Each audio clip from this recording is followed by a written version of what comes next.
Welcome back to the program. Thousands of anti-government demonstrators marched through the streets of several cities in Guinea in one of the largest protests in recent weeks in the West African country.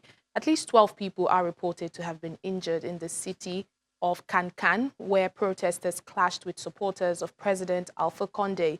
In the capital, Conakry, many demonstrators were dressed in red in support of the opposition. Protests have been taking place in Guinea since October over concerns that Mr. Condé, who is 81 years old, plans to reform the constitution to stay in office for a third term. Years of consecutive droughts in parts of South Africa are hitting the wildlife industry hard. Northern Cape Province has lost more than two-thirds of its game in just the last 3 years. This report takes a look at the wildlife industry, which is a crucial revenue generator for South Africa. A severe drought is threatening South Africa's wildlife industry, with game farmers keeping fewer animals and tourists visiting game lodges in smaller numbers. Parts of the country have been affected by consecutive years of abnormally hot weather and below average rainfall that have scorched grazing land and dried up watering holes since 2015, the driest year on record. We've had very little rainfall in the last 6 to 7 years. To the last 5 years, we've had our annual rainfall in the 5 years. So on average, we get about 250 millimeters a year, and that's the total amount we've got in the last 5 years. Hopefully, we are at the end of the drought, because we've been struggling for the last 7 years. Industry body Wildlife Ranching South Africa estimates the Northern Cape Province has lost more than two-thirds of its game over the last 3 years. It is conducting a countrywide survey to determine the scale of animal losses and the financial impact on the country's more than 9,000 wildlife ranches. The wildlife industry generates revenue for South Africa through tourism, hunting, breeding, and meat production. Trophy hunting alone generated 2 billion rand in 2016, according to research carried out for the Environment Ministry. Let's remember the end market for the private wildlife ranching industry is the tourist, whether it's a tourist on game views, visiting a game farm or private nature reserve, or whether it's a consumptive tourist as a hunter. So the game farmer provides a bed to a tourist, he provides a bed and an animal to a hunter. So we have the feedback that we got from our members, especially as far as pure tourism is concerned, is that it already had an effect of up to about 20%, because tourism on game farming includes game drives. People want to experience wildlife. They want to have a wildlife experience, and it's very difficult on a private nature reserve to take people on a game drive if they need to experience seeing vultures circling in the air over carcasses, or actually in the very bad areas smelling animals dying in the drought. So yes, that does have a negative influence on tourism. South Africa's temperatures are rising at twice the global average rate, and in much of South Africa, the level of water in reservoirs is dwindling. Once a home to around 4,500 animals, including 35 different species, the Thuro Lodge that Schumann manages has lost around 1,000 animals due to drought. The lodge has seen costs rise as it buys in additional feed for the animals, but hunters are paying less and fewer tourists are coming to see the animals. The drought has also hit the rest of the region, with Botswana, home to almost a third of Africa's elephants, seeing more than 100 of the creatures die in 2 months last year.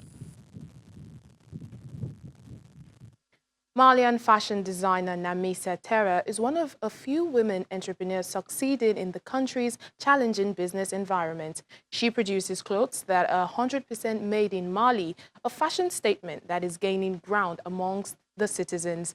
3 years after launching her clothing line, she now employs 14 people and business is booming. Namisa Thera is hard at work, fitting a client with an outfit from her latest collection. The 34-year-old self-taught fashion designer is behind the Ika Look label, a clothing brand featuring garments that are 100% made in Mali.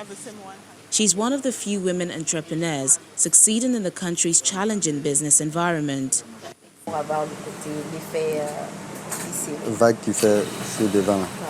Thera launched her clothing line 3 years ago with the aim of bringing a Malian influence into everyday smartwear. Her clients are young, strong, professional, and proud to be African. The modern Malian woman, she's like me, like all my female customers. In terms of dressing, she wants to wear clothes which have a story, authenticity, clothes that reveal their personalities without needing to say much. With their clothes, they want to show their self-esteem, pride in wearing African designers. Known for its quality because it's picked by hand, African cotton makes up 10% of world production. Mali is the lead producer in sub-Saharan Africa. Non, faut pas doubler. Prends les pinces seulement. Thera gets her materials from the state-sponsored Bamako Center for Textile and Handcraft Development. Bakari Ouattara is the lead tailor at her workshop. I went somewhere once and I saw a lady wearing one of our creations. Really, I was happy to see it was something that came from our shop.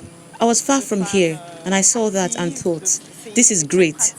It means we are doing a really good job. Thera launched her new collection called Bara, meaning work, at a recent fashion show in Bamako. While she has an online presence with thousands of followers, she says she enjoys selling clothes from her boutique for a more personal touch. Ika Look receives orders from Senegal, Ivory Coast, Cameroon, France, and the United States. Finally, as we end the program, let's meet Celine Banza, a 22-year-old Congolese singer who won the prestigious Radio France International Discovery Award in November. She's still getting used to the glare of the limelight and hopes the prize will jumpstart her international career.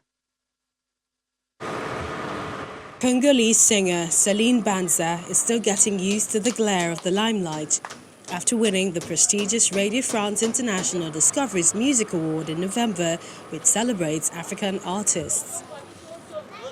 The 22-year-old follows in the footsteps of Ivory Coast's Tekinja Fakoli and Mali's Amadou and Mariam. Her prize-winning song, Tirembi, which means My Body, is about asserting her value as a woman beyond the male gaze. Terembi, terembi, nido tiwele, ngwemetene. What makes her music unique is that she sings in Mbandi instead of the more popular French or English.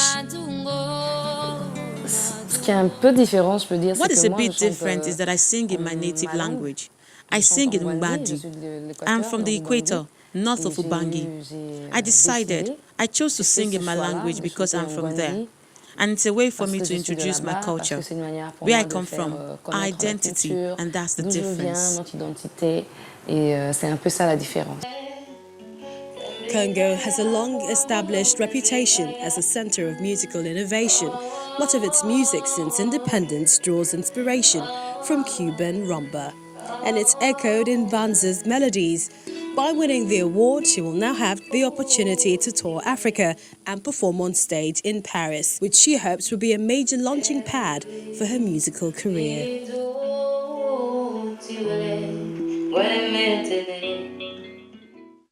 Such a lovely voice. Well, that's it on the program today. Thank you so much for watching. I'm Layo Adegoke. Bye for now.